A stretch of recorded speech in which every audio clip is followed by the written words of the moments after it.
Olá, pessoal, boa noite. Que esquisito, todo mundo de máscara. A gente não vê o sorriso, a gente não vê a expressão. Mas tá bom, tá valendo, estamos aqui. Então, é ótimo, vamos ficar de máscara. Pessoal, antes, a gente não está colocando as crianças lá embaixo pelas salas serem fechadas, né? Então, mas as crianças que forem chegando, agora não tem nenhuma aqui. Tem. Vai, se precisar, tá? É opção. Fiquem à vontade. Aqui é a casa delas. Mas se precisar, vai ficar lá fora com o som, com o alto-falante, e lá a criança pode correr, né? Aberto, então não tem problema. E por enquanto vamos deixar aberto aqui, né? Se precisar, depois a gente fecha. A temperatura está agradável, está tudo bem. A gente ligou um ar, mas manteve tudo aberto, para ficar bem ventiladinho. Mas aqui é uma intensidade de afeto tão grande que frita qualquer Covid que passar num raio assim de 300 metros. Tem perigo aqui não, né, Carlão? Queridos, estamos reabrindo hoje a nossa casa com muita emoção,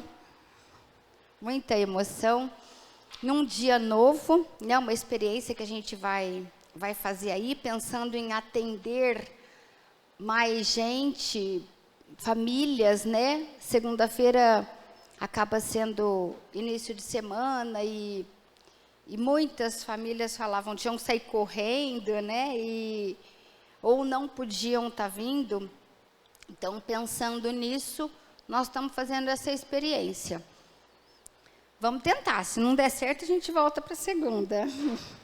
Mas, hoje, nessa reabertura, o nosso querido Rodrigues estava numa empolgação, numa alegria, falando pelos cotovelos dessa volta. E não, porque eu vou falar disso, porque eu vou fazer assim.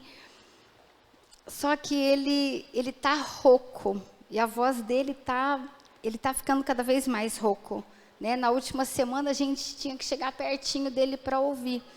E a médica pediu para ele ficar quietinho por algumas semanas aí, por alguns dias. Vai fazer uma reavaliação e vai ver se ele volta a falar em breve, quando vai ser esse breve. Então, lamento demais, demais mesmo. Eu sei que muitas pessoas estavam nessa expectativa de vê-lo, de conhecê-lo pessoalmente, mas foram forças maiores que o impediram de estar aqui. Então, vocês vão ter que me engolir. Vocês vão ter que fazer o sacrifício de aguentar a mim, né? Eu me prontifiquei a estar falando justamente porque eu sei que é complicado colocar outro orador quando a gente espera aquele. Mas vamos juntos aí nesse movimento de retorno, de reflexão, de reinauguração da nossa casa. A gente esteve aqui pela última vez. Quando é que foi, Ossi? 23 de março? Foi a última palestra, né? Que a gente anunciou a parada. Então, é muito emocionante estarmos aqui de novo. Então, que Jesus nos envolva, que Jesus nos alcance com facilidade, que as nossas barreiras de sombras e de inquietudes estejam pequenas para que as vozes do alto nos cheguem com intensidade e que assim a gente possa aproveitar um estudo presencial, uma troca de energia, que a gente possa interagir com os benfeitores que nos assistem. Obrigada, Senhor Jesus, por este retorno. Obrigada, que assim seja.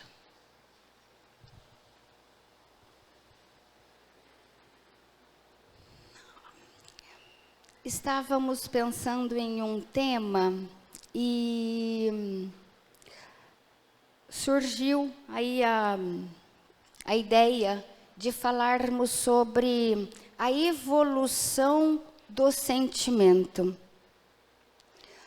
A humanidade atualmente vive muito intensa, emocionalmente falando, e polarizada. Né? Quem tem uma determinada ideia, aquilo forma um conceito rigoroso e ela passa a defender aquilo contra a outra pessoa que pensa diferente. Como se a defesa da ideia fosse mais importante que a defesa da pessoa. Então a gente condena as pessoas para defender ideias. E isso é um absurdo total. Porque, acima de tudo, o mais importante são pessoas. São relações construídas e fortalecidas diariamente. E condenar a relação por conceitos, a gente cai numa incongruência espiritual, evolutiva, danosa. Então, eu abri uma página deste livro, O Evangelho de Jesus em Espírito e Verdade, por Herculano Pires. E eu achei um capítulo bastante interessante,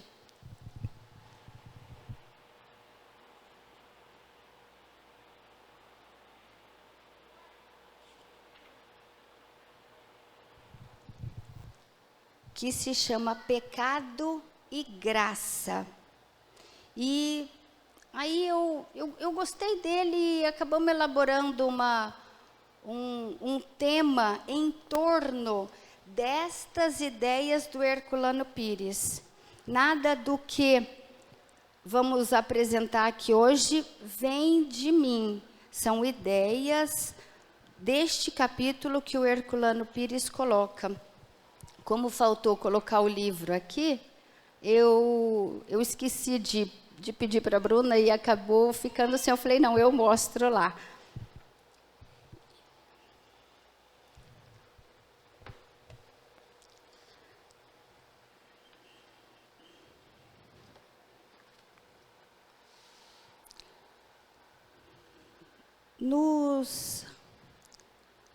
Nos primórdios do tempo, vamos falar antes de Jesus, as leis, como é que fazia para conter pessoas que tinham ideias, achavam que aquilo era a verdade absoluta e impunham suas verdades sobre os outros com a força que lhes era possível. Vendo isso, o pessoal lá da época colocou leis, estabeleceu leis como regras de conduta. Estamos falando das leis judaicas, que também estão contidas junto às leis de Moisés. Então, naquele tempo, eram as leis de Deus contendo a humanidade. E leis limitando, impedindo as pessoas de infringirem em erros. Falava-se em leis.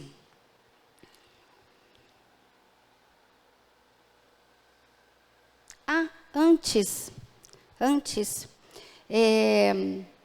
de começarmos este tema, nós vamos estar pensando na evolução do sentimento, na evolução do ser humano enquanto um ser emocional, enquanto um ser divino, enquanto um ser humano em experiência na Terra.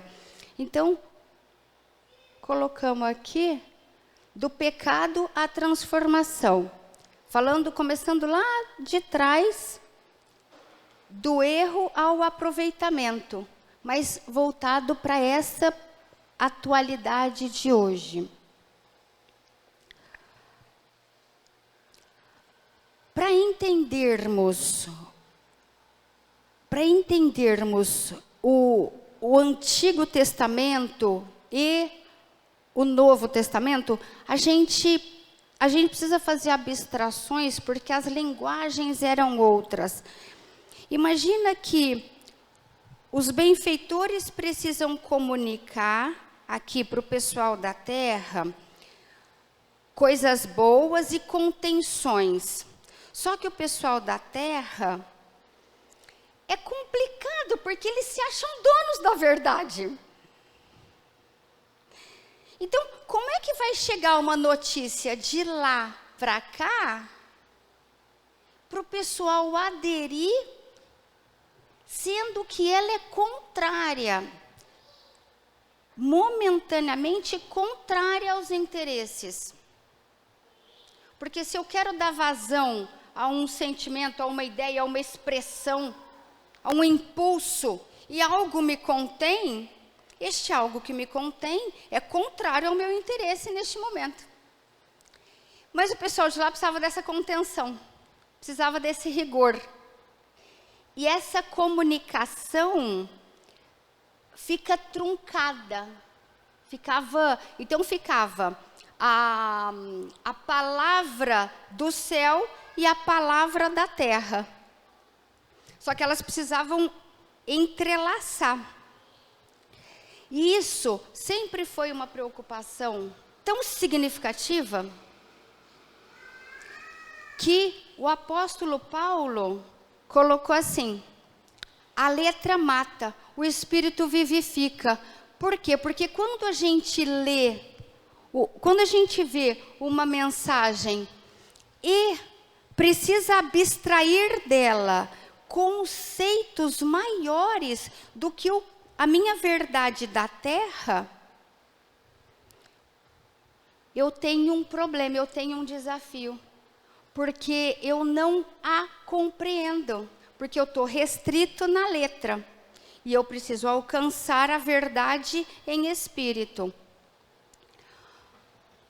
Por exemplo, Jesus disse a Nicodemos, olha como isso já vem de antes, isso daqui é a estrutura do pensamento na evolução. Fui eu?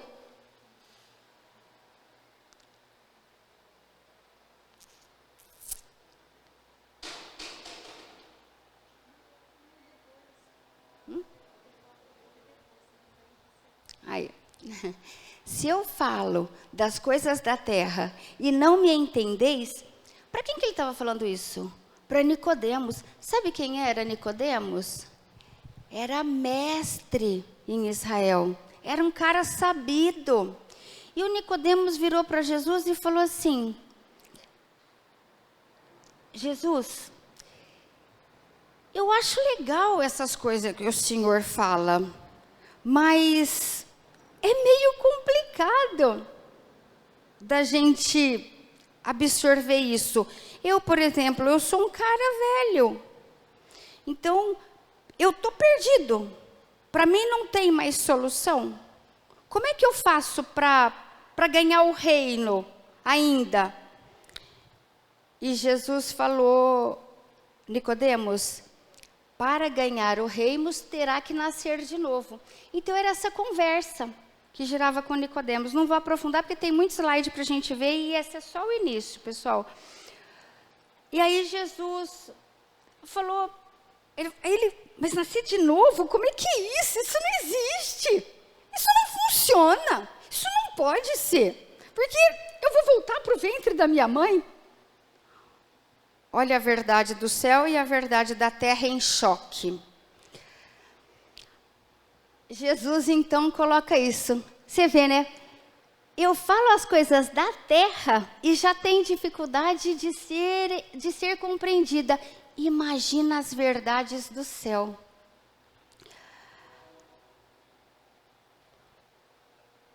Quando a humanidade foi recebendo as notícias do céu e as ferramentas que levariam à evolução, tinha o sentido da terra, o sentido que a gente tinha aqui, e o sentido que precisava ser absorvido.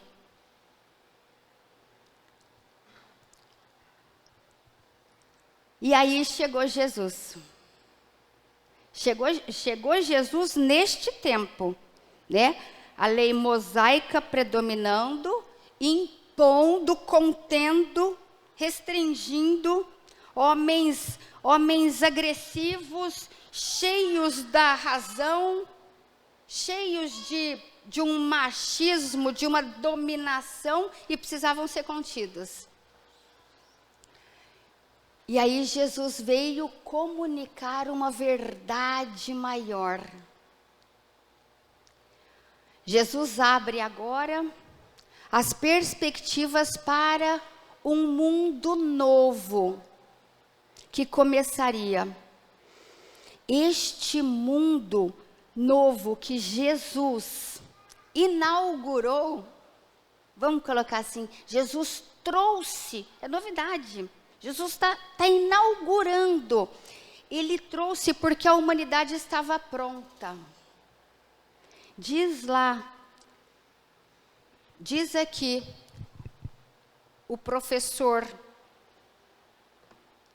nosso querido Herculano Pires, que a humanidade estava pronta para receber as verdades maiores, não todas, mas as verdades mais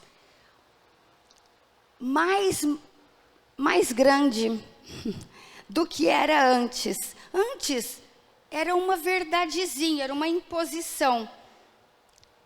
Agora já estávamos aptos a uma exigência maior. Já não poderíamos mais ser crianças. Estávamos já entrando numa fase de juventude, saindo da adolescência, entrando na juventude, e precisava ser comunicado. Só que tinha o impasse da comunicação. Tanto tinha o impasse da comunicação que Jesus sofreu tudo o que sofreu. Ele não foi compreendido. Mas, falando da estrutura do pensamento, foi dito assim: aquele que crer no Filho será salvo. O que não crer não terá vida eterna.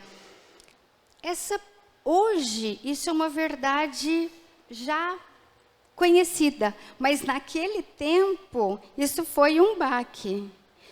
E aí o pessoal falava, bom, eu tenho que crer nele para salvar minha pele. Basta que eu creia e eu salvo a minha pele. Se eu não crer, eu estou pego. Posso continuar fazendo o que eu quero, só apenas crendo. Então eu vou continuar sendo agressivo, briguento, hostil, com a expressão de tudo que eu queira, mas eu acredito em Jesus. Então, eu creio que Ele é o Filho de Deus. Então, eu estou salvo. Este é um sentido profundo de interpretação? Raso, não é? Raso. E a gente vê verdades assim no Evangelho e pena para tirar dela algo que nos atenda ao mundo da terra. Porque somos espíritos em experiência na terra. Então eu preciso, é uma necessidade, calçar o espírito, atender à intimidade profunda, mas na existência, na experiência terrestre. Porque se for só para atender o espírito de fachada, a gente cai que nem aquela história de Humberto de Campos. O monge, querendo alcançar a santidade, se isolou de todo mundo. Foi lá para o alto de uma montanha e apenas rezava. Estava ali, apenas orava, jejuava e pensava em Deus o dia inteiro. Aí ele desencarnou. Foi recebido lá no céu. Essa história está no livro Contos e Pontos, de Humberto de Campos. Ele foi recebido lá no céu e o guardião ali da porta do céu falou: o que é que o senhor me traz? Ele falou assim: eu fui uma pessoa muito boa, porque eu rezei o dia inteiro e meus pensamentos estavam todos preservados. Eu falei assim: e como é que o senhor fez isso? Como é que o senhor conseguiu isso? Eu fui lá para o alto da montanha e me isolei do mundo. Aí o guardião falou assim: o senhor vai ter que voltar lá e fazer isso daí no meio dos homens. Porque manter o pensamento sem irritação, sem contrariedade, isolado dos outros é fácil. Vai fazer isso lá no meio da humanidade, na luta do dia a dia. Por enquanto o senhor não pode entrar no reino do céu, não. Não conquistou o reino. Então, pensarmos em desafios existenciais sem a luta da terra não alcança o espírito. É fuga. É fuga. E hoje, atualmente, existem diversos mecanismos de fuga que iludem a nossa percepção sobre a nossa realidade espiritual. Pois bem, vamos seguir, que agora é que nós vamos chegar aonde nós queremos. No passado falava-se pecado. E Paulo, na Epístola aos Romanos, coloca assim. É um resumo disso que a gente falou. Veio a lei para que sobrasse a ofensa. Mas onde sobrou o pecado, excedeu a graça. Para que assim reine a graça pela justiça para a vida eterna. Compreendido? Vamos para casa, pessoal? Acabou a palestra. Agora nós já sabemos tudo. Traduz isso. Como é que comunica ao homem as profundidades que ele precisa alcançar com uma sombra, uma cegueira existencial mundana tão grande? Eles comunicavam lá com os termos da época, mas quando Jesus falava, ele dizia que as palavras dele eram de vida eterna. Não era só para aquele momento, era para sempre. Quando a gente vê um texto desse como de Paulo, a gente precisa esmiuçar para entender, porque isso é para nós. Isso daqui, ó, é o mapa da felicidade. Vamos decifrar. É o caminho de uma existência plena. Vamos decifrar. É a proposta do Herculano neste capítulo. Veio a lei para que sobrasse a ofensa. Vamos entender isso. O pessoal, antes da lei cristã, ainda na lei judaica, estavam todos regidos por uma lei rigorosa, imposta. Quando chegou a lei mostrou o pecado. Por quê? Porque antes da lei, tudo era permitido. Sendo tudo permitido, como é que você coloca uma régua para virtudes? Como é que você classifica quem está bem e quem não está? Tudo podia. Antes da lei, tudo permitido. Depois da lei, não mais. Agora, o homem fora da lei e na lei. Na lei, ele está na graça divina. Quem faz o que deve, cai na graça de Deus. Quem não está na graça, quem não está na lei, está na desgraça. Agora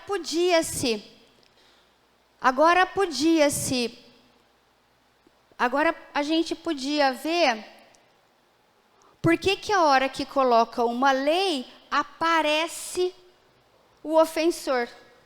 Porque antes o ofensor não estava classificado. Antes o ofensor não aparecia. Veio o primeiro estágio da evolução do ser humano. A lei judaica contendo. Veio agora o segundo estágio da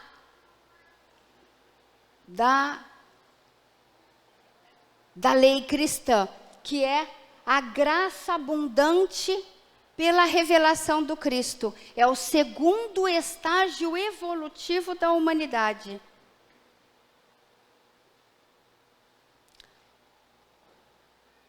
Não, eu pulei um. Onde sobrou o pecado, excedeu a graça. Não é assim? Vamos voltar lá.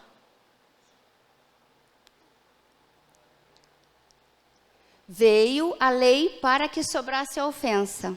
Aparece, é delineado agora o ser que está em crescimento e o ser que não está. Mas, onde sobrou o pecado, excedeu a graça. Está ficando claro? Onde sobrou o pecado, excedeu a graça. Aparecendo o pecado, o que é que a gente faz? Condena o pecador?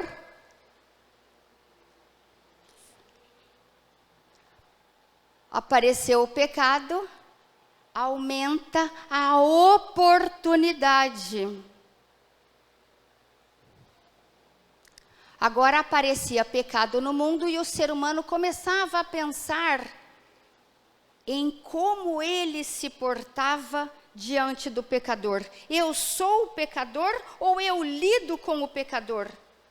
Eu sou o que erra ou eu me relaciono com o erro? Como é que eu lido? Só que aqui era o início desse pensamento. Como é que eu lido com isso? O Filho de Deus falou para a gente perdoar. Eu peco e me redimo. Meu irmão peca e eu perdoo.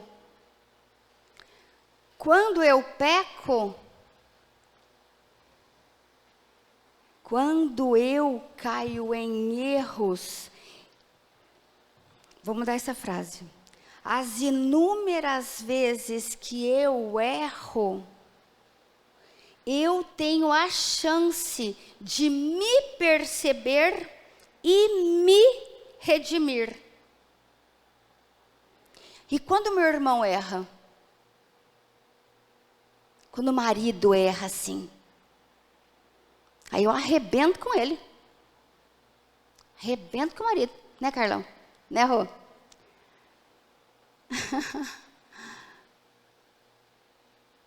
É oportunidade. Mas a pessoa não pode fazer aquilo. Isso é julgamento. A estrutura enxuta da evolução. Desde que nós éramos os selvagens lá atrás, é assim. Primeiro, você aprende a pensar. Agora, lapida o seu pensamento. Agora, cuida do que você está sentindo, com profundidade. Porque eles estão ligados. É um retroalimentando o outro. Ah, mas isso daqui é muito fácil. Isso daqui a gente tira de letra. Outro dia o Oceander postou assim. Eu adorei aquilo, Oce. Ele postou assim. É tão fácil você ver uma ideia e simplesmente ver uma ideia, não concordar e simplesmente seguir a sua vida? É tão fácil isso. Vi, não concordei, mas não tem nada com isso. Segue em paz, abençoa e segue. Isso agora, em tempos de internet. É fácil isso? É fácil o aproveitamento das oportunidades para a redenção? Sabe o que eu gostei neste capítulo? É que ele mostra que a gente está caindo há milênios nos mesmos erros. A gente só está ficando agora mais inteligente, mais arquitetado. A gente sabe se esquivar melhor dos erros, mas os erros são os mesmos. Eu não cuido de mim, eu cuido do outro. E atualmente esse é um problema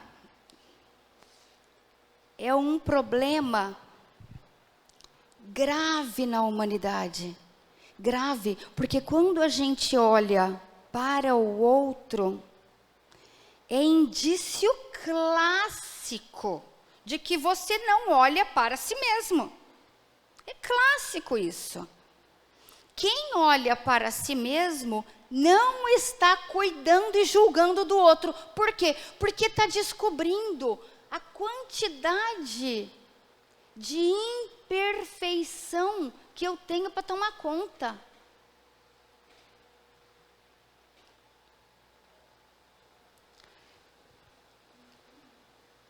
Assim, reine a graça pela justiça para a vida eterna.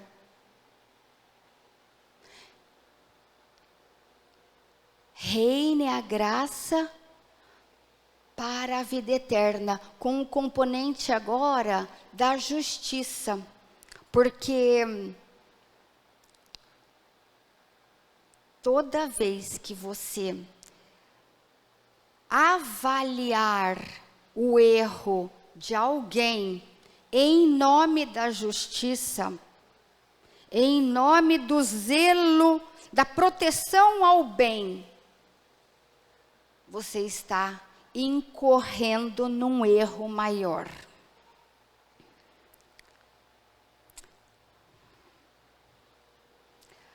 A graça pela justiça não é olhar o outro, é olhar para dentro.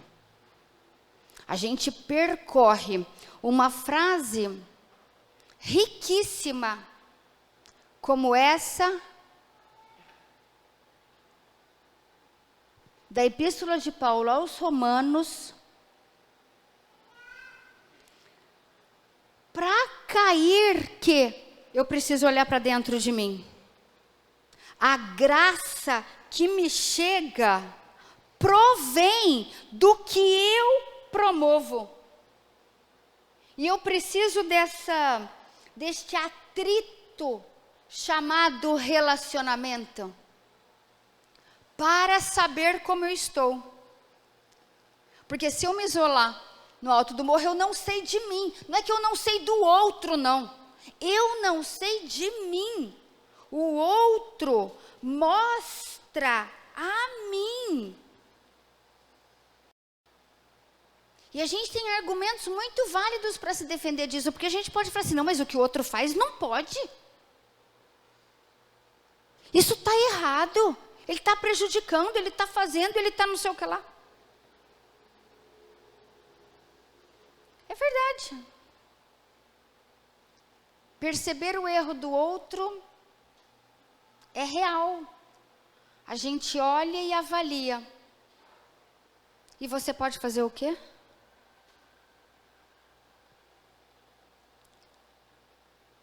Vou levar ferro e fogo? Vou pagar na mesma moeda? Não está na graça. Não entrou no movimento de Deus para a elevação da humanidade. Num cuidado, num zelo profundo que os benfeitores têm para que a gente ande aqui, olha, no melhor para nós. Ah, mas eu não posso aceitar erros pelo caminho. Beleza, não está na graça. A vida não será boa.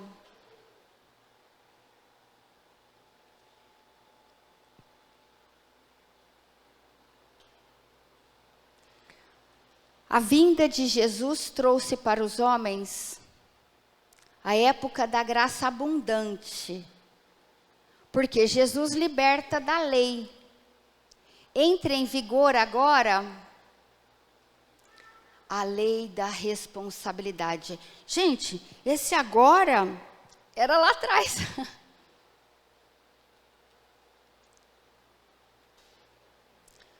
Tudo aquilo que estava condenado na lei judaica foi liberado na lei cristã. A lei cristã é a lei da liberdade. Então, Jesus agora fala assim, vocês podem tudo. Ah, podemos! Só que lembrem-se, vocês não são mais crianças. Vocês agora estão na maioridade emocional.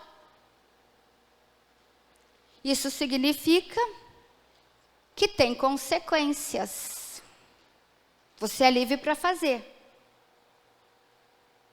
Mas fazendo, você está ligado ao que vier.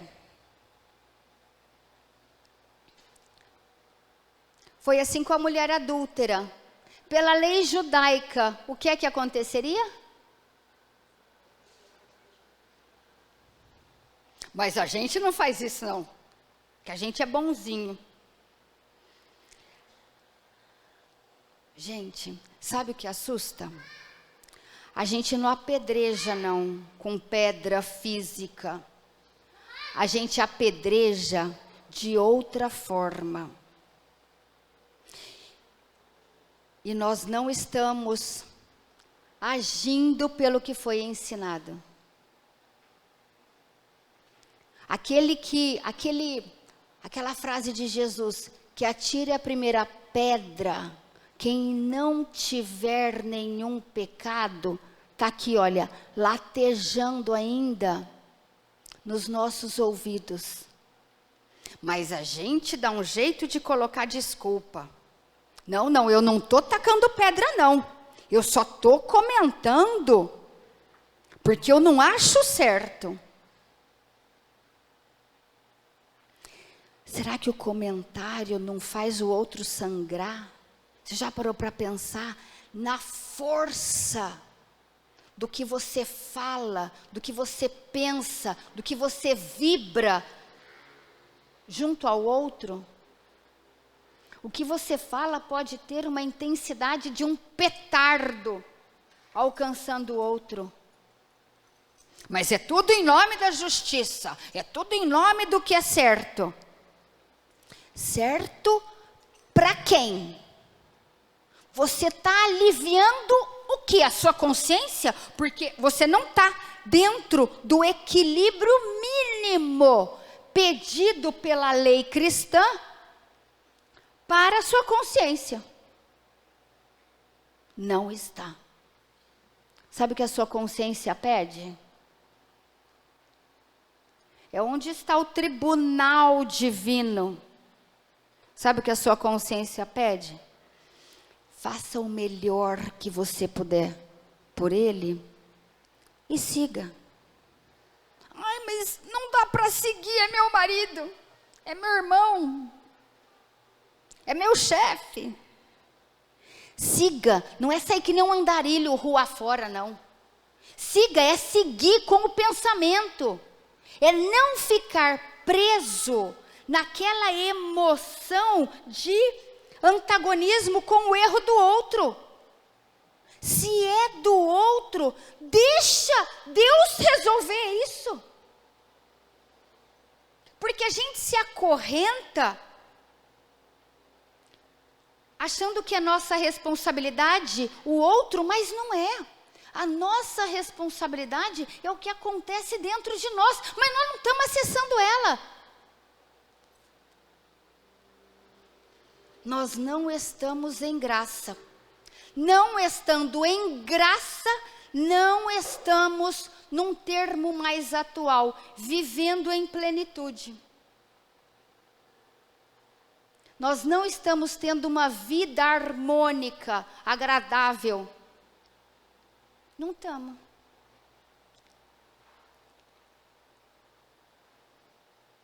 As doenças revelam isso. Doenças emocionais, doenças de pele, doença de estômago, dor no joelho, dor de cabeça.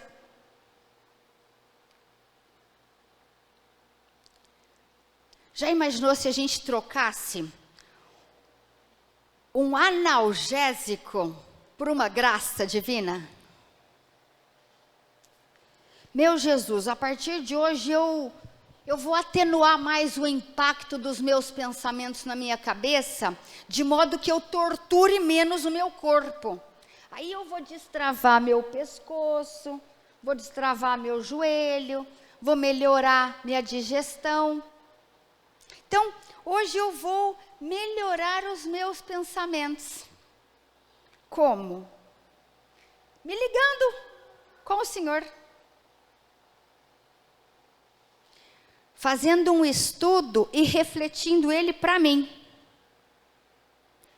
E não para ter mais paciência para aguentar a chatice do outro.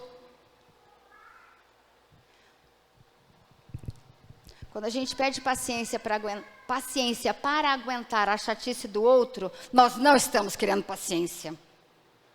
Tem uma irreverência por trás que não permite que a gente entre num fluxo melhor de sentimento. E aí a hora que a gente escuta assim, Carla, eu faço evangelho, eu faço prece, mas eu não melhoro.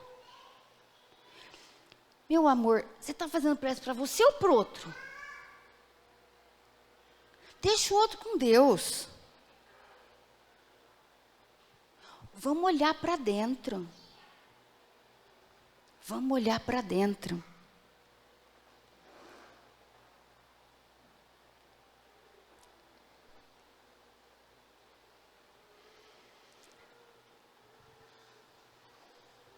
Porque Jesus, quando disse, eu vim para que tenham vida, e vida em abundância,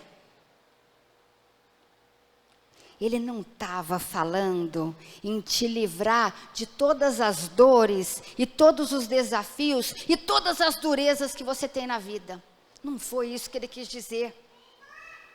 Ai, mas vida boa não é quando tudo vai bem? Não, não é. Vida boa é quando você encara tudo o que vem e consegue superar-se. Por quê? Porque antes eu errei e agora eu estou aprendendo. Então eu não vou fazer a mesma coisa que eu fiz antes, que não deu certo. Vou fazer algo diferente. Ah, mas é só isso? Simples assim. A gente é que complica. Porque a gente vai lá no outro e quer compreender o outro, por que que o outro fez isso, e de onde veio tal dificuldade, e o que teria levado o outro a... Oi? Tenta descobrir daqui de dentro. Não faz essa ginástica para fora, não. Faz a ginástica para dentro. Porque a vida abundante mora na graça. Cair na graça. Cair na graça é aproveitar as oportunidades que a vida na terra está te dando para que você receba a mensagem do céu.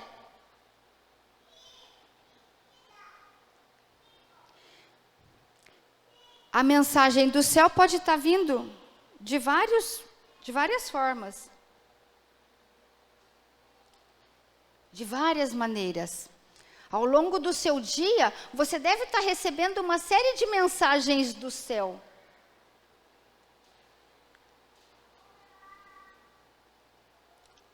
E sabe quantas vezes a gente irrita com as mensagens que vêm? Quantas?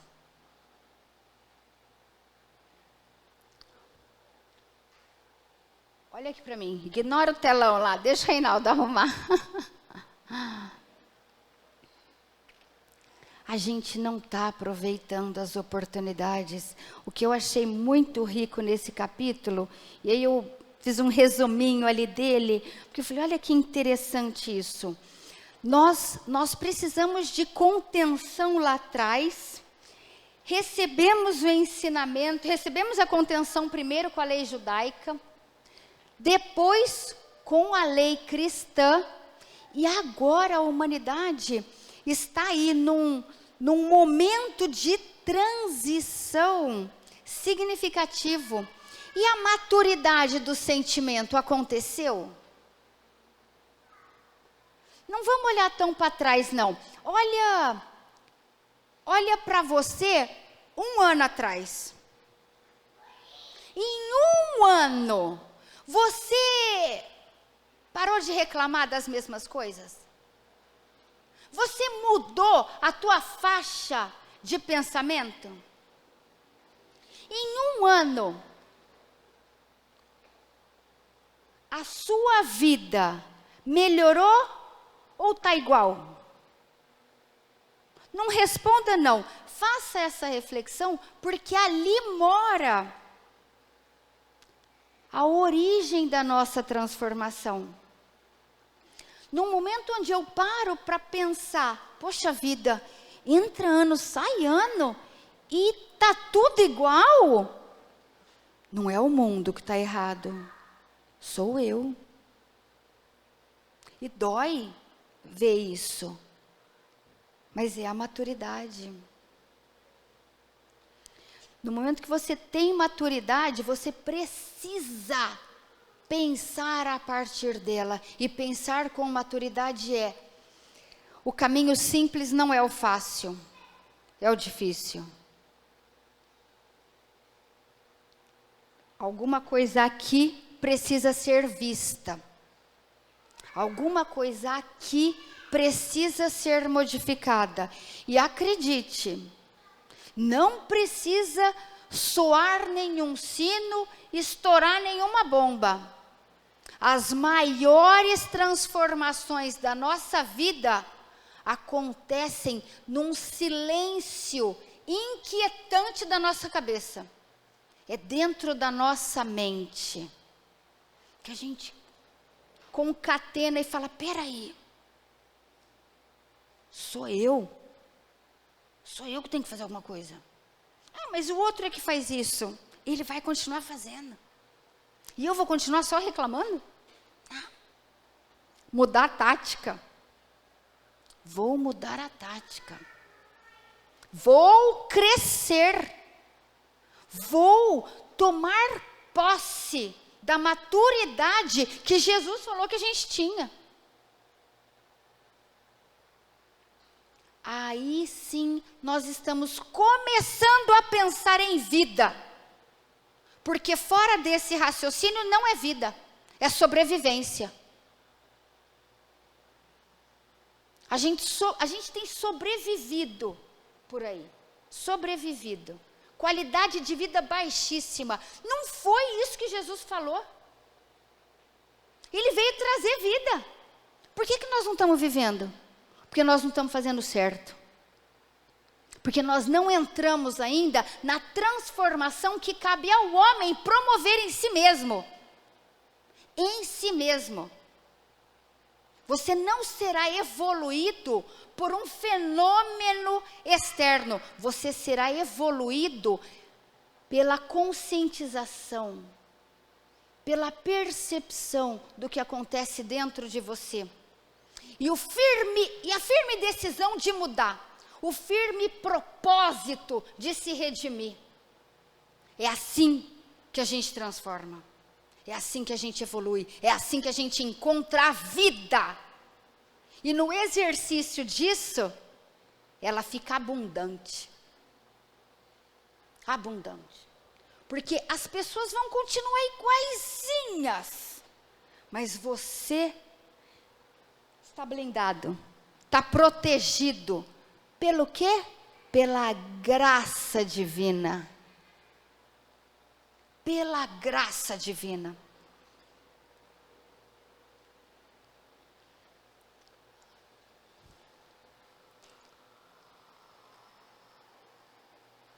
Aqui, olha. Não mais o pecado, erro sim. Não pense que você não vai errar, não. Vai continuar errando. Porque o erro não é escolha. Você não tem escolha. Acredite, você vai errar. E lá em casa o teu pessoal vai errar também. Então é um monte de gente errando junto. Só que o que vai predominar ali é o amor. Porque eu não estou fugindo do erro. Eu não vou tentar parecer melhor. Eu sei que eu sou errado, que eu erro, que eu sou imperfeito. Confúcio, deixa eu ver se é o próximo.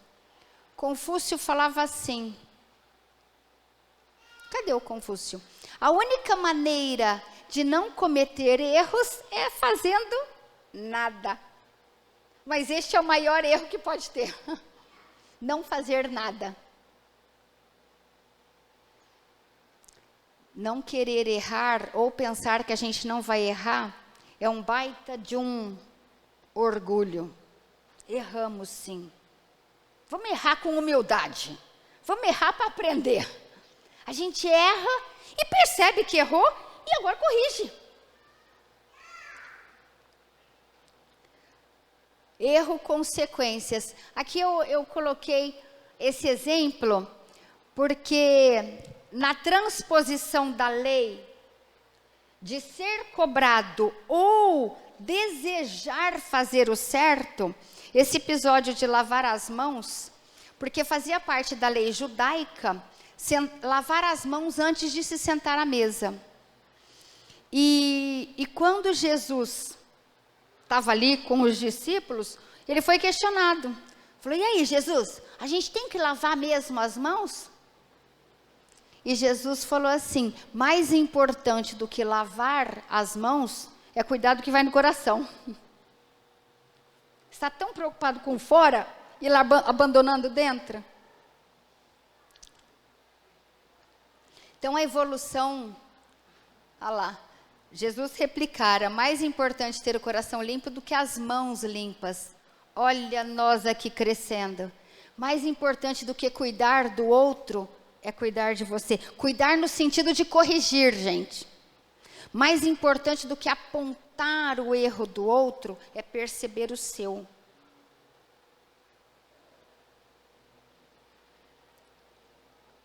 E aqui a justiça, né? Porque a justiça só é justiça se for misericordiosa. A nossa justiça da terra não é justiça. Ela é ego, ela é egoísmo, né? Ela é vaidosa. Não é justiça, ela é aparência. Então, justiça, para ser justiça, não é a nossa, é a do alto. E age na consciência, dando todas as condições ao reajuste. Todas. Então, agora ficou clara aquela frase? Vamos voltar nela só para a gente... Droga. Sobreveio a lei para que sobrasse a ofensa. Acontecendo a ofensa, é a minha oportunidade. Mas onde sobra o pecado, excede a graça. Está sobrando problema na sua vida? Yes! Você é um privilegiado. Você está tendo a chance de consertar um monte de coisa. Não para falar, poxa, que ruim, não queria, não merece. Não para aí, não. Olha para frente e conserta. Ai, mas eu não sei. Busca. Não pense que você vai acertar de cara. Não vai. Não tem como. Vida não é sinônimo de acerto. Vida abundante, vida plena não é fazer tudo certo. É fazer. É estar ali, a partir de você, olhando para frente e caminhando. Sem se acorrentar a sentimentos negativos. Isso atrapalha. Isso faz com que a gente perca muitas vezes a existência. Acontece determinada coisa, a gente não digere aquilo, e aquilo fica remoendo, passa a vida inteira remoendo algo. Deus mandou, aceita. Você precisa daquilo para aprender alguma coisa. Não gasta energia revoltado. Gaste a sua energia buscando soluções.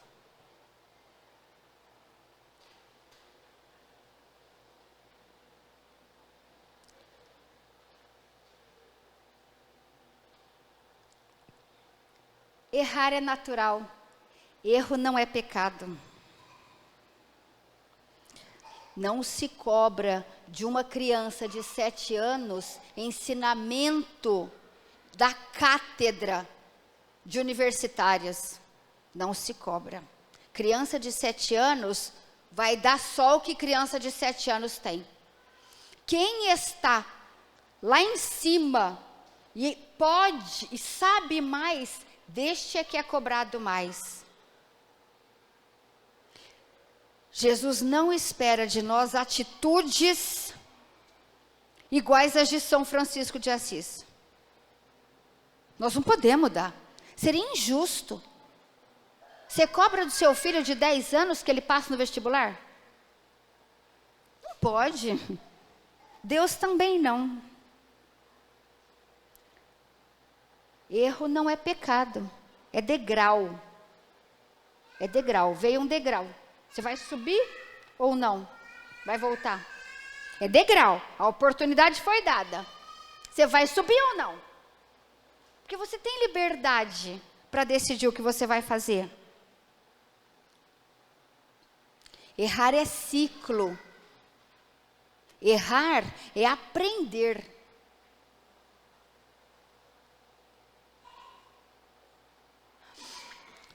Em psicologia, a gente fala que não existem erros, existem resultados. Resultados devidos ou indevidos, mas resultados.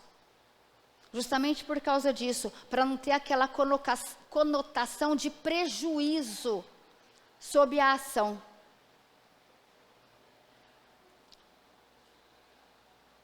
Aqui é o que nós falamos. O que você espera da vida? E mais, o que a vida espera de você? Você veio com uma missão. Uma missão. Uma missão própria da nossa idade emocional. Mas é uma missão. Você já sabe qual é ela? Você está dentro dela? São perguntas importantes da gente se fazer. Para expandir, vai dar aquele mal-estar, você fala, nossa, não estou. Ótimo, descobri. Se eu já sei que eu não estou, agora eu tenho a chance de buscar. Se eu não me fizer essa pergunta, eu não vou saber se eu estou ou não. Aí eu vou esperar que a vida me premie, a vida me satisfaça, a vida me alegre. A vida não tem essa responsabilidade. Você tem diante da vida.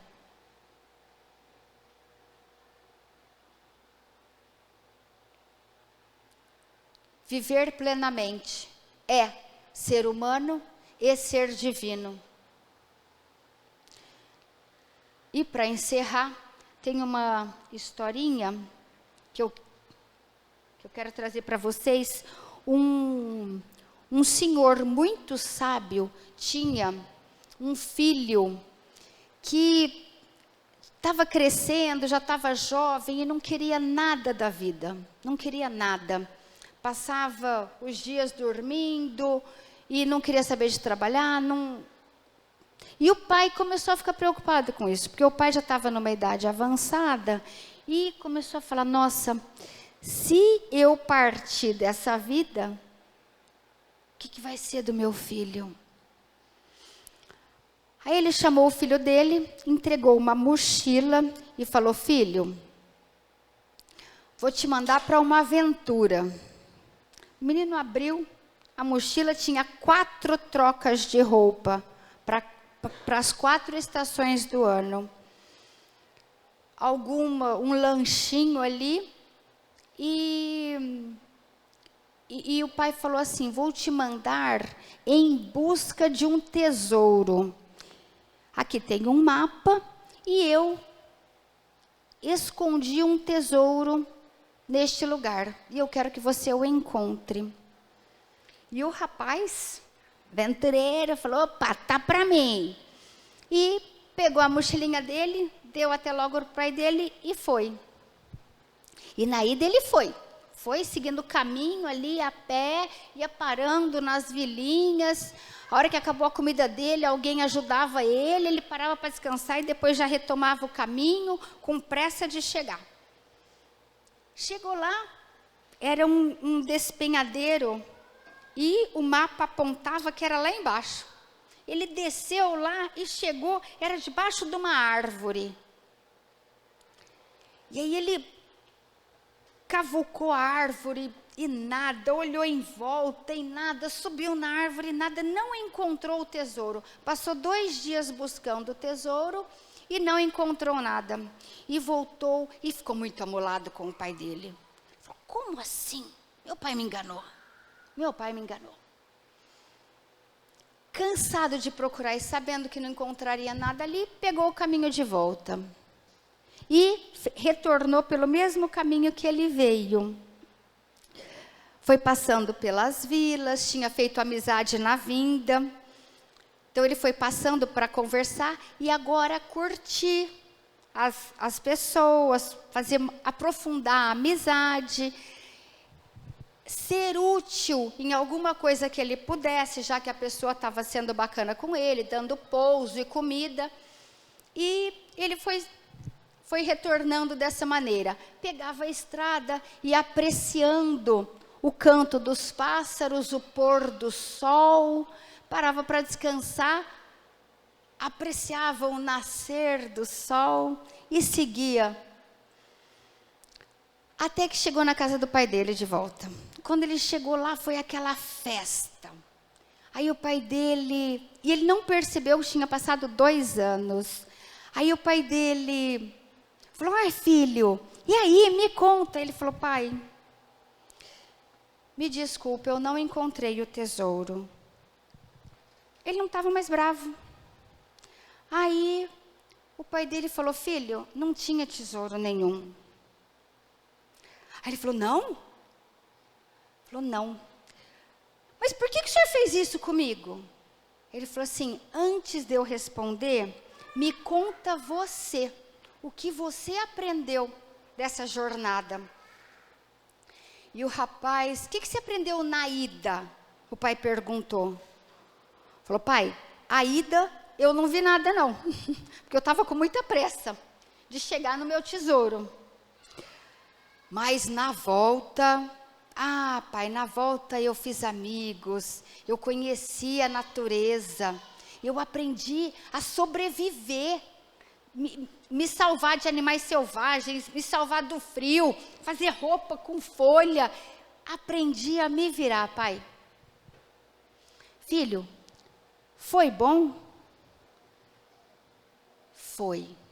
Aprendi muita coisa que mexeu comigo. Agora eu vou te contar por que eu te mandei lá.